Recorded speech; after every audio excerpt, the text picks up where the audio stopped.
Nahuli ko kasi yung asawa ko na lalaki. Kumuha pa nga siya ng sarili niyang kondo malapit sa bahay namin. Hindi niya makausap na maayos pag nandun ako, katabi ako, nasa bahay ako. Naging agresibo na kaagad. Talagang nasa mukha ako ganito. Nung I tried to get away, tinulak niya ako, nauntog pa nga ako eh. May affidavit pa nga yung mga yaya, di ba? In the case of the Bausi, it should be considered sacred. Dapat it's free from corruption. Nangyayari ngayon, it's weaponizing. Ngayon, marami ngayong mga lalaki, naging victim. Biglang di mo na makikita mga anak mo. Walang imbestiga. Kung ano yung sinabi, yun na yun. And some corruption, which is normal, di ba, sa ating bansa. May karapatan nga mag-issue ng TPO ang Bausi. Kaya lang, it has to be evidence-based. Pero sa ngayon, ang bilis maakto ang Bausi without knowing all the facts or gathering data or evidence. Ilang buwan na, ilang taon na, di pa rin nakikita ng mga tatay ang mga anak nila. And this is based on what? Hindi kinakusap yung lalaki. Kung mayroong mga testigo, konting problema lang in a relationship, takbo ka agad sa Bausi. So ako, okay lang sa akin, mawala mga kaharian, bahay, whatever. Lahat na kakayanin ko. At alam daw kabila, ang weakness ko lang, yung mga bata. Yung tawag nila dito na ubusan ng pera. Ang daming lalaki ngayon that are being threatened with Bausi and being affected deeply. I am being denied pa rin to this day to see my children. I'm the one who's considered unfit father. But under her watch, ano nangyari? All I ever asked, time with my children, yun lang naman hinihiling ko eh. My side was never heard. Basta TPO kaagad. Wasn't as strong as I thought I was nung nawala sa akin mga anak ko. Ang paghahanap ng aming mga guest at pagbabahagi ng kanilang kwento ay nangangailangan ng maraming oras. Pero sa tulong nyo, makakadiscover kami ng mga iba't iba pang mga istorya ng ordinaryong Pilipino. Para sa mas magandang community experience, pwede kayo makipag-usap at magtanong ng kahit ano sa aming mga naging guests at manatiling anonymous sa Discord. I-click nyo lamang ang join button para maging isang exclusive member. Maraming salamat!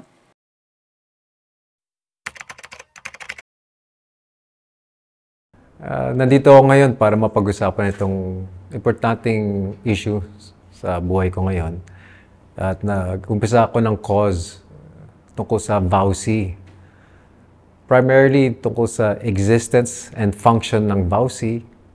Should it continue to exist? O kailangan ba ng reform?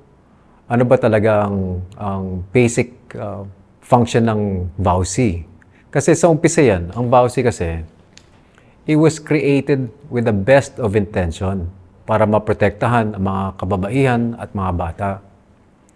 Pero alam mo naman sa ating bansa minsan, sa mga gobyerno, through time, nag-i-evolve yan and it no longer holds its primary function, di ba? Ang nangyayari ngayon, although merong mga karapatan, guidelines, ang mga Bausi, meron siyang mga Republic Act bestowed upon Bausi as part of its powers. Marami ngayong mga oversights, lack of due process, yun ang pinaka-importante dyan. And some corruption, which is normal, di ba, sa ating bansa.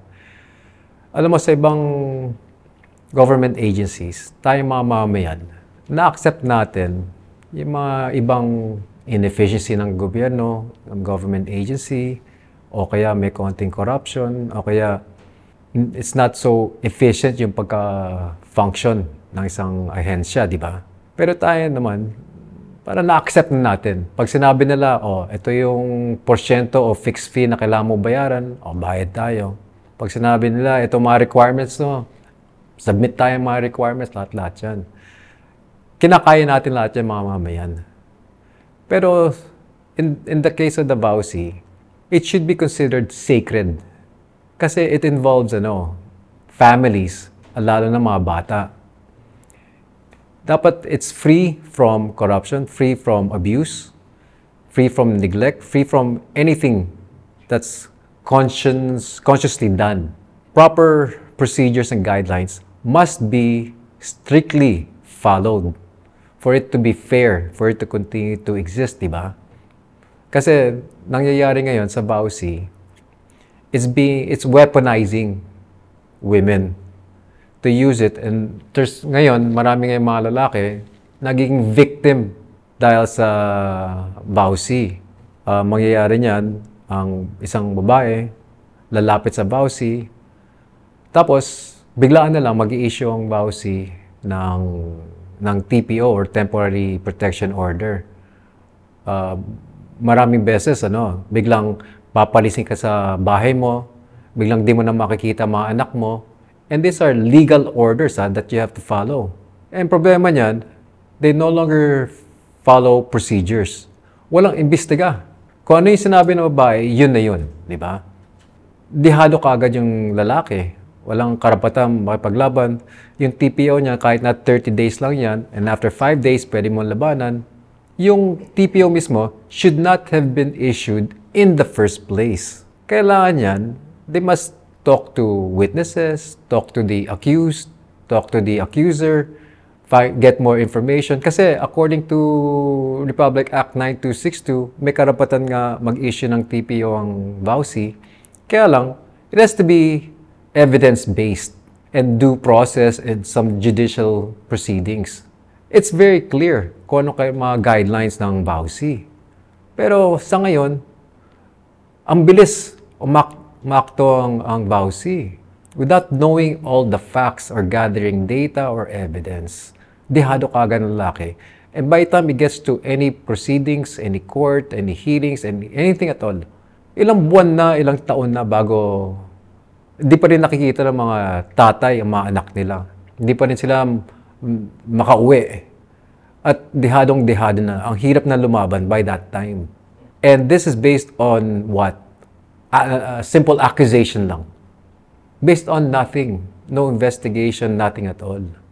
Yun ang mahirap dyan. Ang nangyayari ngayon, the moment na yung babae lumapit sa Bausi, the man is already guilty. Without knowing anything, hindi kinakusap yung lalaki, hindi kinakusap kung mayroong mga testigo, they're not talking to the children. There should be some kind of social worker man lamang to better address the children if they were the victim, if the children's victim. Pero oftentimes, in my case, it was just her word lang, my wife's word. And that was enough for Bausi in cooperation with barangay to order me to vacate yung bahay ko, and I'm not allowed to see my children. Ilang taon na, hindi ko nakikita mga anak ko.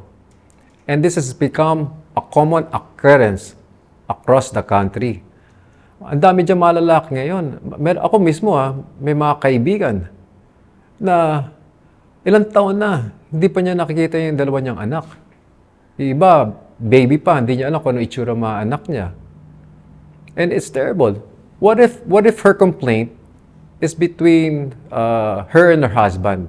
Ba't nadama yung mga bata? What if he's a bad husband, but a great father? So why is he denied his children?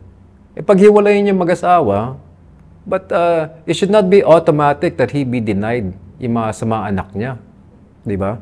And there's so many different scenarios you can think of, but nonetheless, dapat, kahit na mali yung lalaki, kahit na tunay nga mali siya, there has to be due process.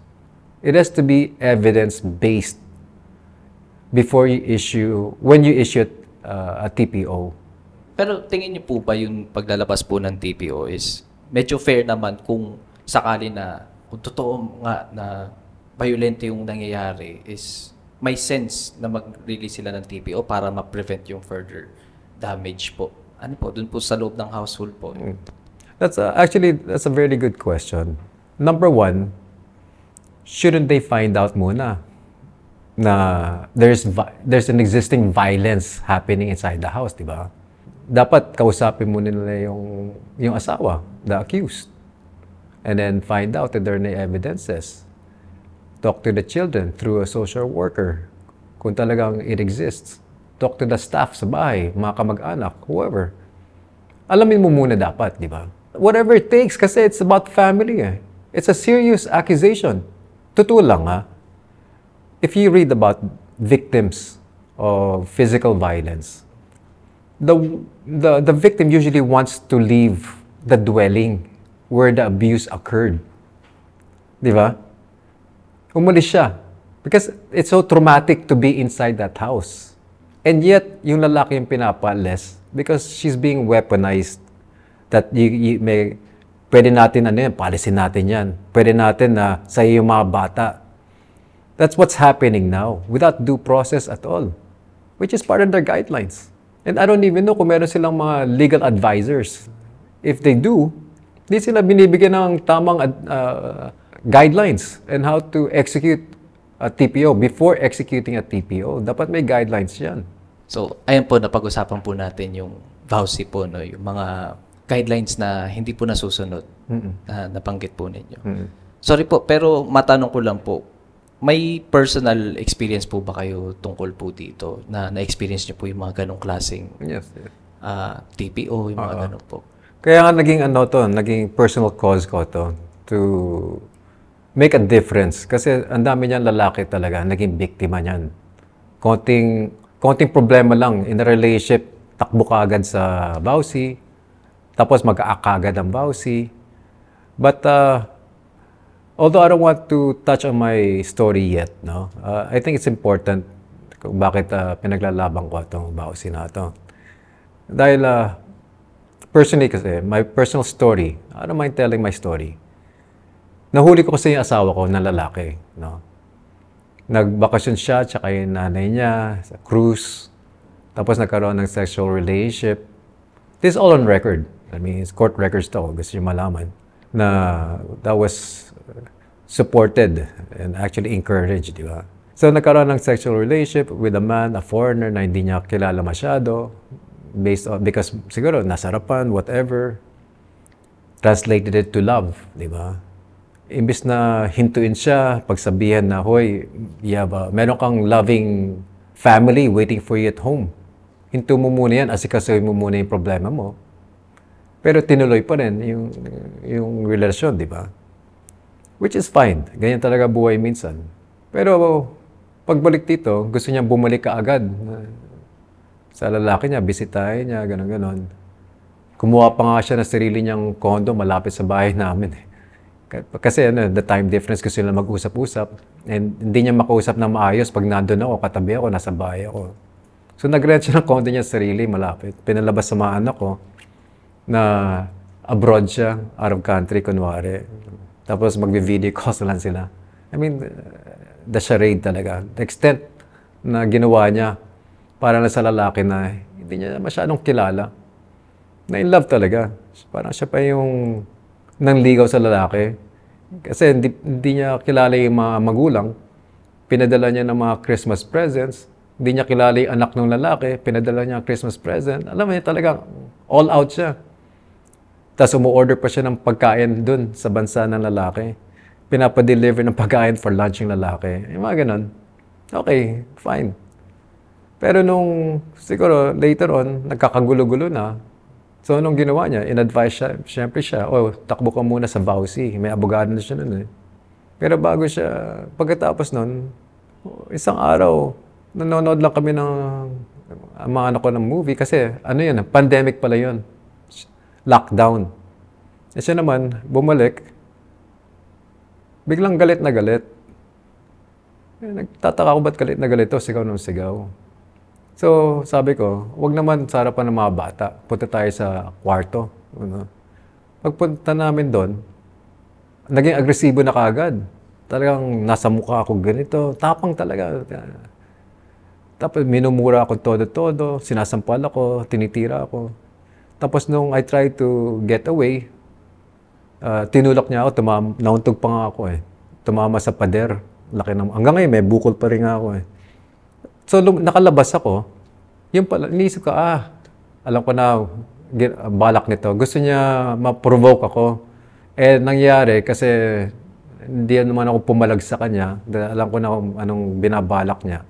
Lumabas ako, pinagsisipa niya ako, sinusuntok sa harapan ng mga bata, sa harapan ng mga yaya, mga kasambahay. Hanggat yung anak kong lalaki, umiiyak na, yung anak kong babae, catatonic, di niya alam kung anong gagawin niya, di ba? Eh, hindi nangyari yon. Ang ginawa niya, tinawag ang abogado ko. Sabi ko, ito yung nagwawala. Mukhang pinoprovoke ako ng asawa ko para magamit niya against me. Sabi niya, magpa-medical legal ka. Ako yung merong medical legal, ha? Ako yung meron na bruises sa katawan ko, sa mukha ko, ganyan-ganyan. Ang laking gulo, itong vowsy. Alam mo yung vowsy, hindi ako kinausap, hindi kinausap yung mga yaya, kung ano ba nangyari. Kasi nakita nila eh. May affidavit pa nga yung mga yaya, di ba? Na of what happened. Pero yun, di rin nakita ng mga vowsy. Wala silang social worker na kinausap yung mga bata, di ba? O sabihin natin, ako mali, wife abuser ako, di ba? Let's say, why am I being denied of my children? Ang pagkakamali ko sa asawa ko. Now, sasabihin naman ng iba, well, yung pagkakalis mo sa asawa mo causes trauma on the children. Well, I can make the same argument. Nung tinanggal mo yung mga anak, yung father nila sa mga bata, doesn't that cause trauma on the children? Because I'm hands-on father kasi.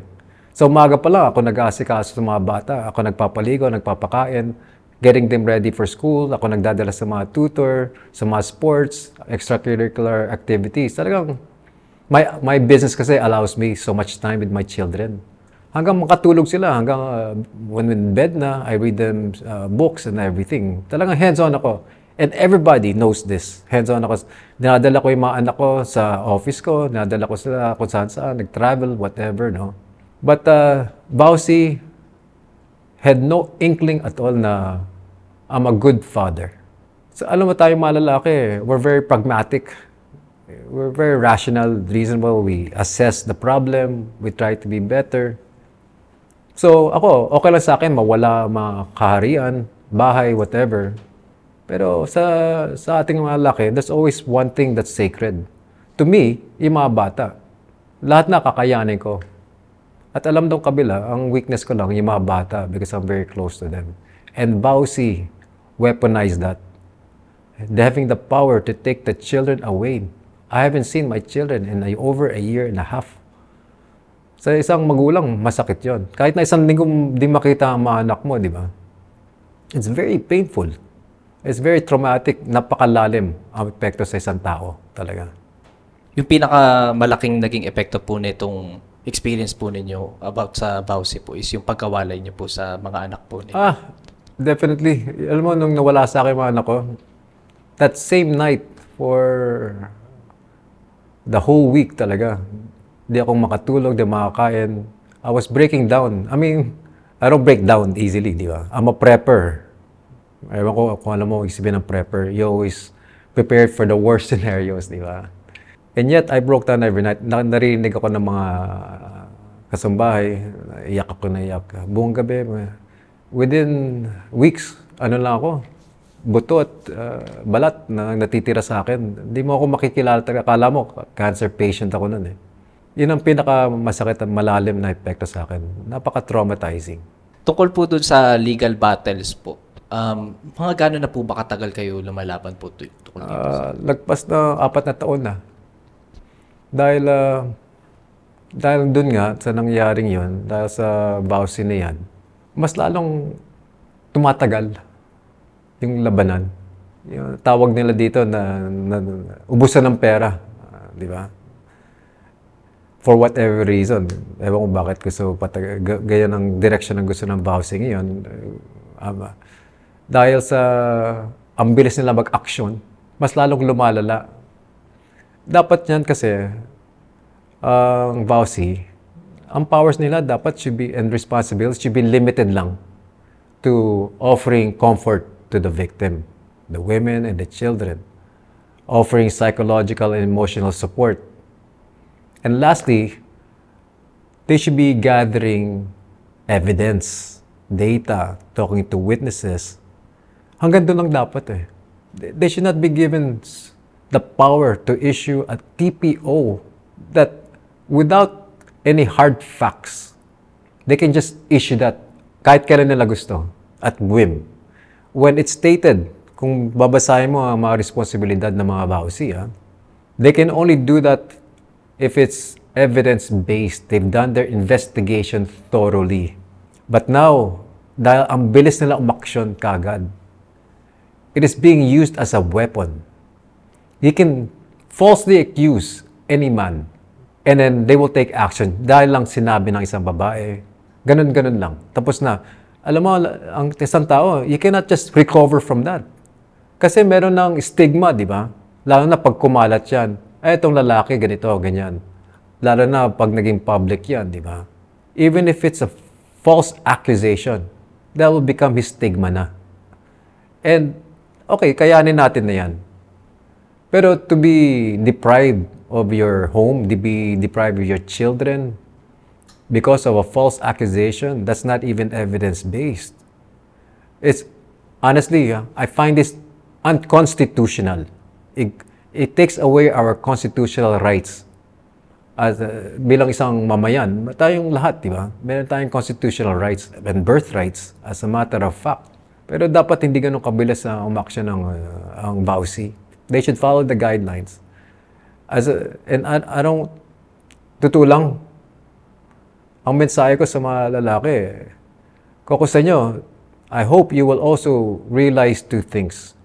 That VAUSI should exist to offer comfort and support to victims, mga kababaihan sa mga kabataan, di ba? But at the same time, it should be limited to that lang. They should not be given all these legal powers. Because the family is so sacred. It should be handled under family court through due process. Their power should be, their responsibility should be limited to that lang. Hindi dapat lahat-lahat yan. I recommend that usually, totoo lang, victims don't want to, ayaw nila naman tumira sa area na doon sila na biktima, di ba? And you take them away from that. So, VAUSI should offer shelter, di ba? Or some kind of comfort. Tayo ng mga Pilipino, di ba? We're very family-oriented. Pwede naman advise siya, pumunta ka muna sa nanay mo, pumunta ka muna sa kaibigan mo, pumunta ka muna sa kamag-anak mo, di ba? It's the right thing to advise the victim, di ba? Instead of issuing an order telling the man to vacate and you cannot see your children na walang due process. It is unconstitutional. Pati nga law enforcement agencies, di ba? Bago sila umaksyon, bago sila ng kaso, di ba? Magsampa ng kaso. Mag-iimbestiga muna sila. Ida-document muna nila. Tsaka lang magsasampa ng kaso. Police na yan eh. Ito, VAUSI, we don't even know who they are, what are their backgrounds ba talaga? And who are advising them? Kung merong legal advisor, they are failing miserably. Ang pinaka-basic function ng ating batas is the basic understanding also and guidelines is what? Due process. Everyone is innocent until proven guilty. Hindi yung guilty agad. Kasi mahirap umahon. Kung ako hindi guilty, it's so hard to prove your innocence. Di ba? Baliktad eh. Ikaw naman, okay? Tayo, you also, when we spoke earlier, di ba? Nag-usap tayo with some of your experiences with those who encountered VAUSI. Yung isa, tungkol sa isang lalaki na nabilanggo. Yung pangalawa, boyfriend-girlfriend lang. Di ba? So ano ulit yung storya nung una? Yung nasa bilangguan? Yung sa bilangguan po is nakasuhan po siya ng VAUSI. Tapos napunta po siya doon sa kulungan na parang nag-a-await po siya ng trial doon sa kulungan po. Tapos yung second po is yung na-interview ko po dito na worker na hinire po siya nung meron pong mag-boyfriend-girlfriend.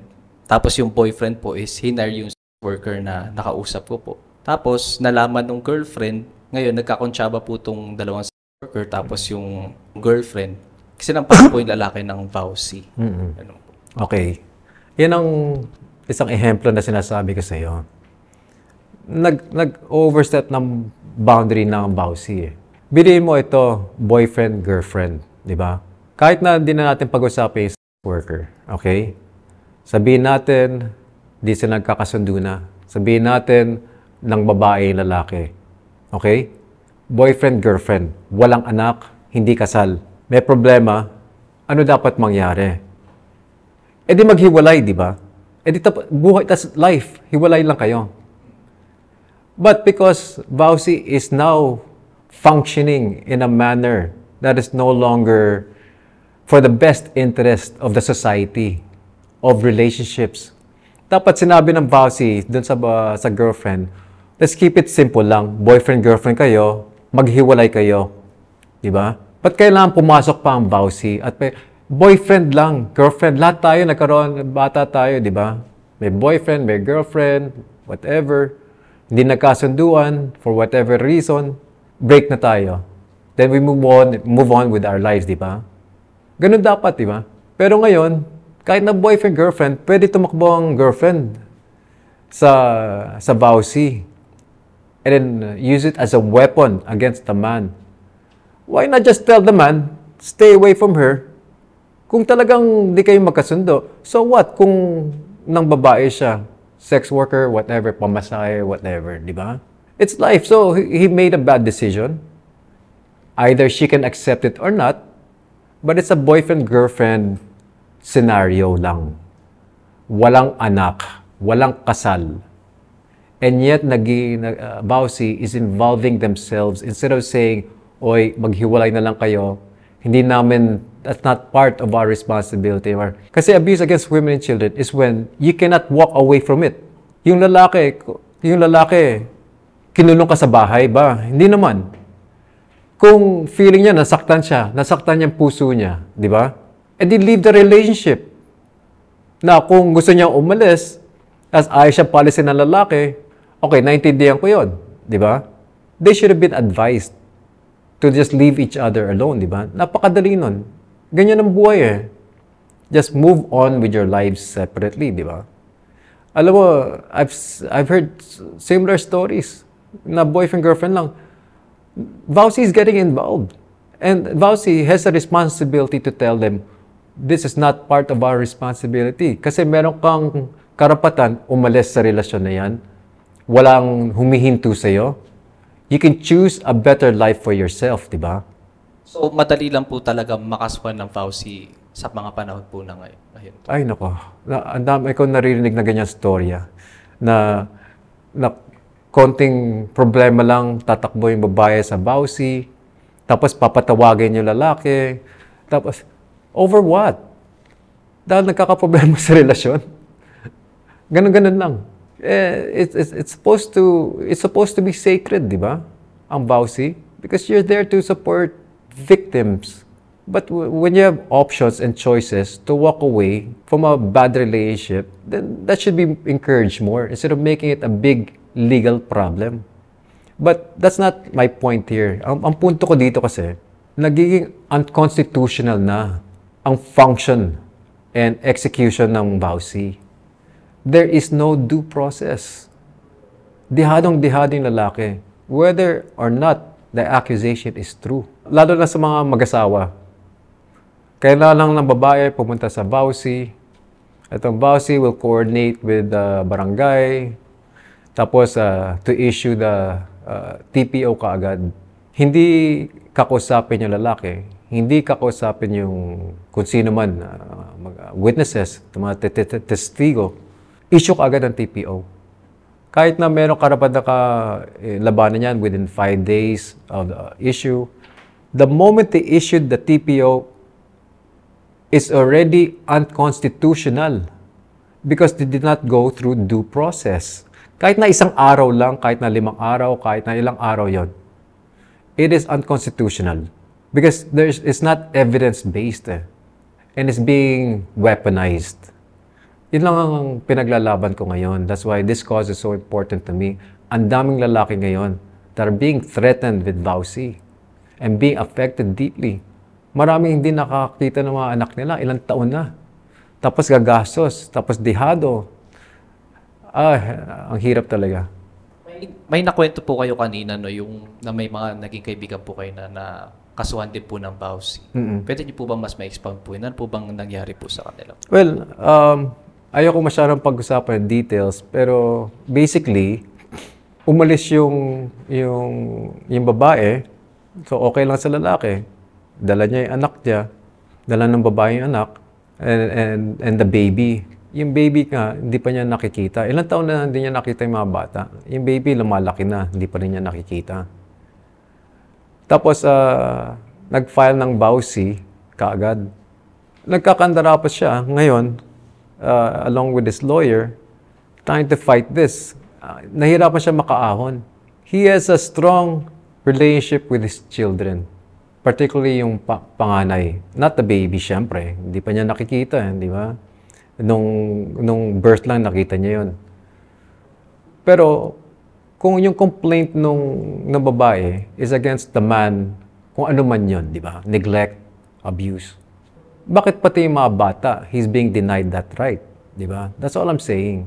Mali na yun eh. Ginagawa nilang as one unit yung relasyon ng lalaki sa babae at yung relasyon ng lalaki sa mga bata. Those are two separate scenarios, di ba? And dapat nakafocus lang yung vowsy sa relasyon. Hindi sa mga bata rin. So bakit siya dinideny ng right to see his children? As a matter of fact, if vowsy is stating, ang basis nila lagi kasi, is that best interest to the children. Kung yun ang basis mo for existing, di ba? Then shouldn't you take it upon yourself to tell na sa babae, hoy, ipakita mo yung mga anak mo sa tatay nila. Because that's the best interest of the children. To have both the presence of the father and the mother in their lives, di ba? But instead, they're causing division and denying the man of his children. Pero sir, ano lang po, no, to clarify po, hindi naman po kayo against sa any laws na pumoprotekta po sa mga kababaihan tsaka mga kabataan po. No, I vehemently support the existence of vowsy to give emotional, psychological support to victims na babae sa mga bata and to offer any comfort they could give them and guidance, di ba? And as well as shelter if needed or advising them to move to a safe haven, di ba? Na they feel comfortable, kamag-anak, kapatid, o kung sino man. Dapat hanggang dun lang ang powers nila. But they can go as far as gathering data, gathering evidence. So, when they go to court, ito yung katotohanan. Kinausap ng vowsy yung asawa, kinausap yung vowsy yung accuser, kinausap yung vowsy yung mga witnesses. So, patas pagdating sa korte, di ba? Okay, ito yung ebidensya ng lalaki, ito yung ebidensya ng mga babae, ito ang vowsy, ito yung mga social worker. Pero hindi yung pagdating sa korte, dihadong-dihado na yung lalaki. And he's devastated kasi hindi niya nakikita yung mga anak niya, as with my case. It's devastating. You're dealing with legal problems na nga, financial problems. Kakayanin ko yun. That's nothing to me. I can overcome that. Pero ang mahirap sa isang magulang, yung hindi mo makita yung anak mo. Tapos nabe-brainwash pa yung anak kong panganay. Yung babae, buti na lang, dahil babae, she cannot be easily brainwashed. Talagang pure love. The only thing they can do is keep her from seeing me kasi alam nila, tatakbo yung babae sa akin. Kahit anong ibigay nila sa babae, kung anak. Pero yung lalaki, syempre, I don't blame him. Lahat ng toys, lahat ng pagkain, lahat binibigay sa kanya. Tambay with the cousins, tambay with the friends. Puros good time, di ba? There's no man out there to discipline him. Tell me, do you know anyone who has failed elementary school? Ako, I don't know anyone. I asked my friends, may kilala ba kayo na nag-fail na elementary? Whether public or private. Wala akong kilala. But my son failed 5th grade under her watch. Bakit? Being neglected. My son is traumatized because he's older. Nalalaman niya, nafe-feel niya yung mga problems, di ba? Ng mga magulang niya. Being denied my presence. And yet, I am being denied pa rin to this day, to see my children. I'm the one who's considered unfit father. But under her watch, ano nangyari? My son failed 5th grade. And since the last relationship with that foreigner, she said 2 other relationships. Ako, I don't care. Have as many relationships as you want. Kahit na mag-asawa pa rin tayo. Legally, di ba? All I ever asked through all these years, time with my children, yun lang naman hinihiling ko eh. And I'm still being denied that right. Even though there has been no evidence, no evidence of me or neglecting my children. Yun ang problema ngayon sa VAUSI. Mabilis sila, tanggalin yung mga anak ko, di ba? Pero let's say they denied me due process. Kinuha nila yung mga anak ko. After so many years, siguro, they were able to figure out through social worker, through court process, uy, he's a loving father pala. So, di ba, they also have a responsibility to give me rights to my children since they're the ones who took away my children. Pero syempre, hindi mangyari yun. Hanggang ngayon, I'm still without my children. I have not seen them. I know that my son has been brainwashed, but I don't blame him. He's a good boy. He's just a child dealing with adult problems. But I know my son, deep inside, I know he truly loves me and my daughter, and they know I love them very much. Ako talaga nag-alaga sa kanila. Day in, day out. Paggising, hanggang makatulog na. Kami talo, magkasama lagi. And the social worker can attest to this. She witnessed my bond with my children. Kasi kung merong neglect, the children wouldn't be as close to me as they were. And yet, the social worker did not act on it. VAUSI did not act, saying, hey, he should not be denied of his children. He should be back with his children, at least weekends man lamang. Kasi they witnessed the closeness between me and my children. Ganyang kalala ang epekto ng VAUSI sa buhay ng mga bata, sa buhay ng lalaki. Napakalalim, nakamalawak na rin. Pero may ano po, no? May mga evidences po kayo against po dun sa wife po ninyo. Oh, ang kapal. Inaano po ba ng VAUSI po yun? Parang tinitignan man lang or tinitake into account? Alam mo, di na ako kinausap. They didn't ask. Wala, nothing at all. Ano ba talaga nangyari sa inyo? They didn't ask about infidelity. It was never taken in consideration. My side was never heard. Basta TPO kaagad. Ang bilis talaga. Within 24 hours lang po ba pinaalis na po kayo? Alam mo, di ko alam kung within 24 hours. Well, okay, the question has to be this way, no? Within, I don't know how long it took for my wife to get VAUSI to issue TPO. Pero syempre, nung pumunta yung VAUSI sa bahay namin, kasama niya yung barangay, kasama ko, for me to vacate the premises and for me to leave the children with them. Okay? Buti lang at that time, it was pandemic. I said to them, I don't know if you are infected or not. You shouldn't be here at my house. There is a lockdown, sabi ko. You are not allowed to enter my house. Ang dami niyang batalyon ng police pa nga eh. This is a family matter. Do you need a battalion of police outside the house? Na parang tatakutin mo pa yung buong pamilya, di ba? Nandun na nga yung batalyon ng police, nandun pa yung barangay, nandun yung asawa ko, nandun yung VAUSI. And this goes against the lockdown. Can you imagine how arrogant you would have to be to execute this? They didn't even say, oy, teka muna, pandemic. And the children are involved. Tapos, all of you will come into my house, not having any clearances or anything at all. Na wala na nga due process, you're gonna potentially affect me, my children, and everyone in the house. Ganon katindi na ang VAUSI. They're becoming so overbearing and arrogant without any concern at all for the safety of my children. This was done during the height of pandemic. April to eh. April or May, parang ganon. Kaka-lockdown pa lang. So, lahat tayo, ang gobyerno, ang buong mundo, we don't know yet what is this COVID. We don't know yet what is this global pandemic. We're still trying to understand what this is, di ba? Basta maraming nagkakasakit. Napupuno ng mga hospital. Pero pumunta sila sa bahay ko. Wanting to kick me out, outside. Where during lockdown, anong mangyayari sa akin? Walang safety concern sa akin, di ba? Wala silang safety concern sa isa't isa. Magkakasama sila eh.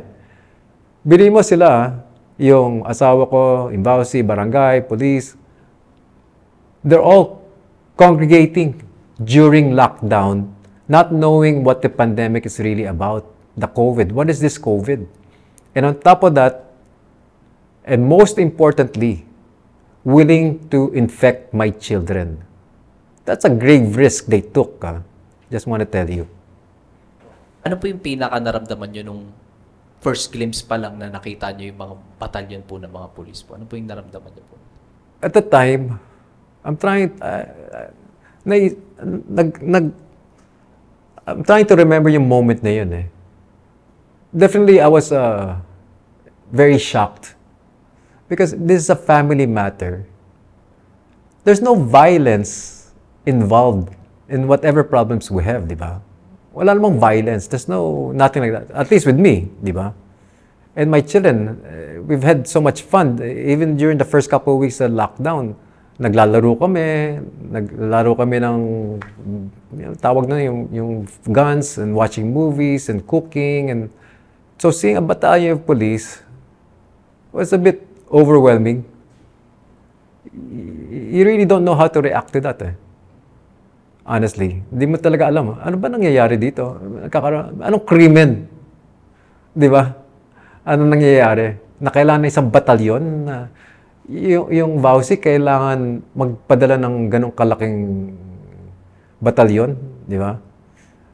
Nandun na nga yung barangay, wasn't enough during pandemic. Naging ganong ka-arrogante sila, to be honest. Pero it was overwhelming because ako, wala akong pakialam mangyari sa akin. Basta, to me, my children will always be my priorities, di ba? I'm concerned about my children throughout the whole time. And obviously, she didn't care about my children's safety or health. Kasi she's willing to do all of that just for her personal ego. Why? To avoid accountability. Itong lahat ng legal recourse na ginawa niya sa akin, na sinasampa niya sa akin, and denying my children. It's napakasimple lang, totoo lang. She's just avoiding accountability what she did. Simple as that. Nahuli siya ng lalaki, na in love siya because of a sexual relationship. Dapat, and to avoid that, what do? Takbo ka sa VAUSI, takbo ka sa korte. Marami siyang pera. The family is very well off, di ba? So, what do? Sampahin natin ng accusations at mga legal actions against him na lang. Parang smoke screen. Kalimutan na natin na nangaliwa siya. So, everyone on her side, listening to her narrative na ako ganito, ako ganyan, whatever. Kahit na sabihin natin totoo yung sinasabi niya, it does not change the fact all of this, ang pinanggalingan niya dahil nung nangaliwa siya, di ba? So, she took all these actions against me just because she could not admit nagkamali siya, nang lalaki siya, di sana dapat kanya-kanyang buhay tayo, di ba? But instead, alam mo na, VAUSI is there. Ayan dyan naman VAUSI eh. Pwede akong manalo dito, labanan na lang natin.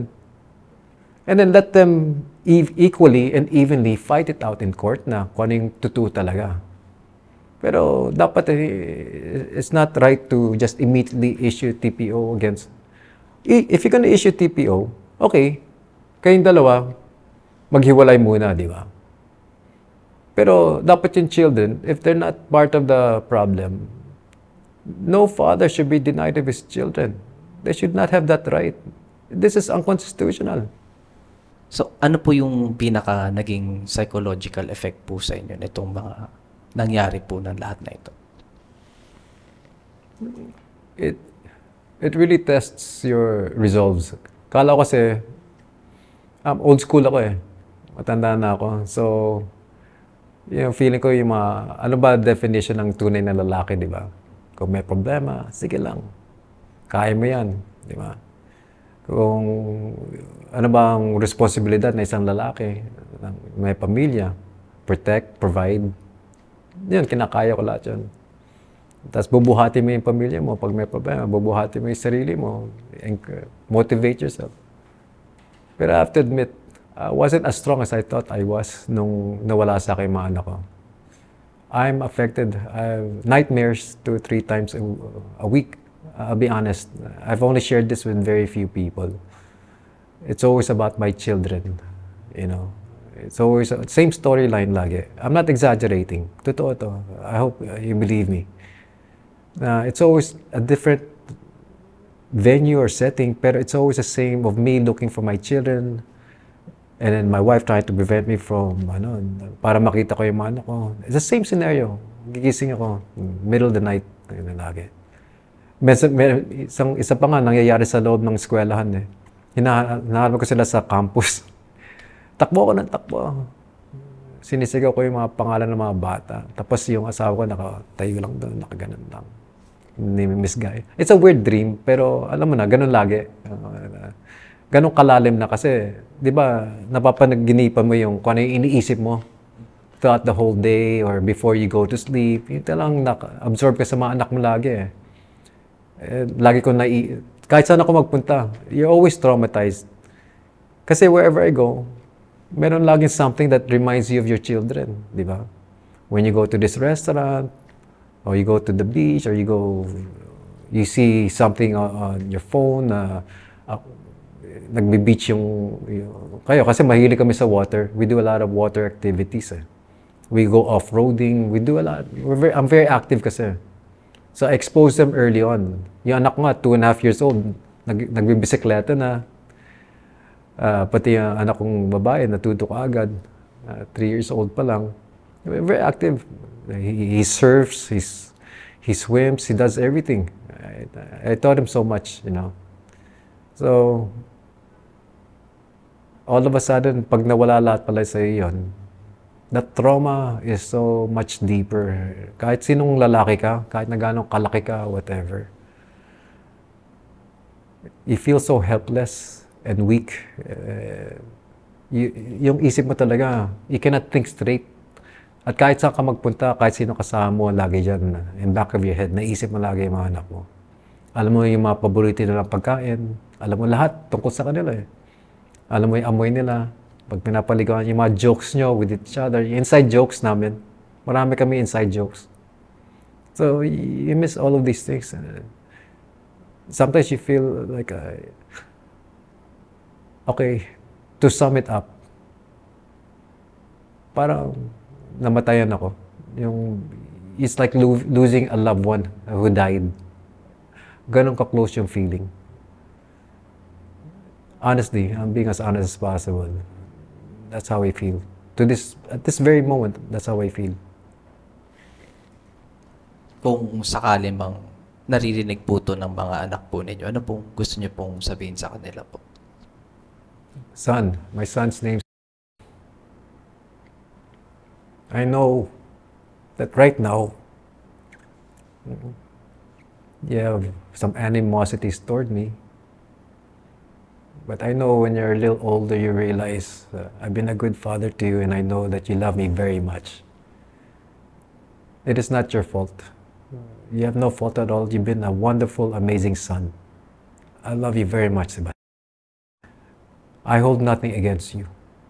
I know you and I have always been close. You and I have a strong bond. And Daddy will always love you. To my daughter, during the times that we were able to see each other, I felt your love. Lagi ka nakakantong sa akin. You're always kissing me. You're always whispering, I love you, Daddy. You're always hugging me. Basta, you gave me so much peace by sitting on my lap the whole time I was visiting you. Kahit na pagod ka na, you would stay up, stay awake, and then wait till last minute of my visitation and kiss me goodbye and hug me goodbye. And I love you for that, and I know you love me very much. I love you guys. Hope to see you soon. Sa mga tao naman po, ano pong gusto niyo pong iparating po sa mga nakakanood po? Oh my God. Ano ba? Well, sa mga lalaki, I hope that supportin nyo itong cause na ito. Sa ngayon, siguro hanggat di nyo pa nadadaanan to, na narasan ko sa Bausi, baka wala kayong pakialam muna, pero mag-ingat lang kayo. Lahat tayo pwede maging biktima ng bawsi. Kailangan malaman din yun, na salita lang. Okay na sa bawsi to issue TPOs at pahirapan kayo. Kahit na hindi kayo mag-asawa. Kahit na boyfriend nga, hinahabol which is ridiculous. Basta mag-ingat lang kayo lagi. Hope you will support my cause to take away certain powers sa bawsi. They should only exist to offer emotional, psychological support, safe shelter, and even as much as gather evidence, talk to parties involved. Pero hindi dapat nagbibigay ng karapatan yan na paalisin tayo sa pamamahay natin, and worst, i-deny tayo sa mga anak natin. Marami sa atin ngayon, the new generation, di ba, tayong lahat, we are very involved with our children. Hindi kamukha nung dati, di ba, the dad goes to work, the mom stays home, tapos the mom takes care most of the time with the children. Pero ngayon, nakikita mo, mga daddies pupunta sa eskwelahan, di ba, supporting their children's events, or they involved in extracurricular activities, playing football, playing basketball, going swimming. The dad is very involved with the children's lives now. Yung old school mentality na women dati are the only ones na may karapatan na spends time with the children is no longer true. Because dads are now so involved with their children's lives just as much as the mothers. It's very important that you support this cause. Let's limit their powers. Let's demand due process. Kailangan may ebidensya bago sila mag-issue ng any kind of legal order at all.